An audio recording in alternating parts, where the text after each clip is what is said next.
Wow, praise the Lord. என்னை சுற்றிலும் பனி பெய்து கொண்டிருக்கிறது. இந்த மேகஸ்தம்பம் அப்படியே மூடிக்கொண்டிருக்கிறது. இந்த மரத்தினுடைய கிளைகள் எல்லாம் மூடப்பட்டிருக்கிறது பார்த்தீங்களா? ஓ, பனி போல பெய்யும் பரிசுத்தரே, மழையாக பொழியும் ஆவியே. ஆமென். அன்னைக்கு இஸ்ரவேல் ஜனம் தேவ சமூகத்தில் காத்திருக்கும் பொழுது தேவ ஆவியானவர் பனி போல இறங்கி வந்தார்.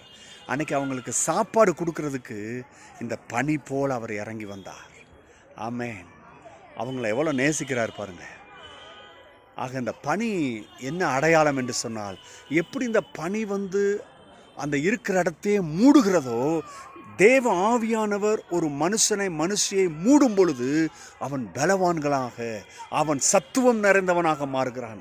ஆகவேதான் நாம் செய்ய வேண்டிய மிக முக்கியமான காரியம். இன்றைக்கி நம்முடைய வாழ்க்கையில் அநேக தடைகள், முன்னேற்றங்கள் இல்லை, பற்றாக்குறை இருக்குது இல்லையா, நிர்பந்தம், பஞ்சம். கவலைப்படாதீங்க.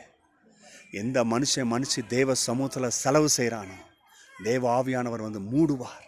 தேவ ஆவியானவர் மூடும் பொழுது நீங்கள் பலவான்களாக மாறுறீங்க. உங்கள் இருதயம் ஸ்திரப்படுகிறது, உறுதிப்படுகிறது, மனக்கண்கள் திறக்கப்படுது.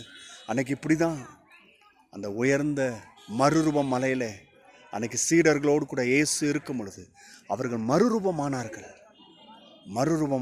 கண்கள் திறக்கப்பட்டது.